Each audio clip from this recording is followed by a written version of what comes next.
भरूच कासिम में हूं। आप देख रहे हैं फोकस न्यूज। आइए नजर डालते हैं ताज़ा तरीन खबरों पर। जिला लालकाना तहसील चौकरी मारूफ शायर अदीब और गुलकार नगमा निगार शर्फ मुजफ्फर मंगी के साथ मनाई गई।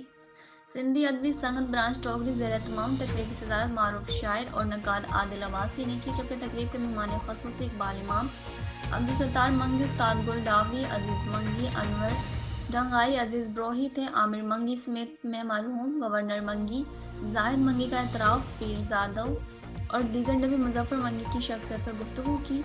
इस मौके पर खिताब करते हुए कहा कि मुजफ्फर मंगी बैक वक्त एक अदीब, शायर, निकाद और शालती फ़ज़ाई के चाहने वाले हैं, जिन्होंने अपनी पूरी ज़िंदगी सिंधियों, सिंधी अवाम और सिंधी ज़ुबान के लिए वक्फ कर दी। मुख्तार ने कहा कि मुजफ्फर ने मांगा महकमा सेहत में काम किया, जहाँ मरीजों के दुख दर्द और तकलीफ को देखकर उनका दिल अपने मुल्क के लिए दुखता था और वो हमेशा अपने कलम सियासी और समाजी कामों के दौरान कौम के लिए आराइशी गीत गाते थे। जनरल जीत लाउच मुकर्रन ने मजीद कहा कि मुजफ्फर मंगी ने सोशल मीडिया वेबसाइट फेसबुक पर शाह लतीफ़ के इंतकाल में इस्तेमाल होने वाले अल्फाज और मुहावरों की तशरीहात का सिलसिला शुरू किया, जिसने इस कदर मकबूलियत हासिल की कि इनका काम मुख्तलिफ रेडियो स्टेशन और टीवी प्रोग्राम्स पर चलाया गया।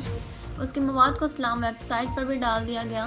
तकरीब में कहा गया कि मुजफ्फर मंगी को नस्र और शायरी की बहुत सी असनाफ पर अबूर हासिल है, ताहम उनकी शायरी का अंदाज़ा ज़्यादा पसंद किया जाता है। तकरीब ने मुतालबा किया कि महकमा सकाफ़त दीगर तबाद के इदारे मुजफ्फर मंगी के शाह लतीफ़ की शायरी पर तहकीकी काम को किताबी शक्ल में शाया करें, ताकि उनका काम अंग्रेज़ी अदब का हिस्सा बन सके।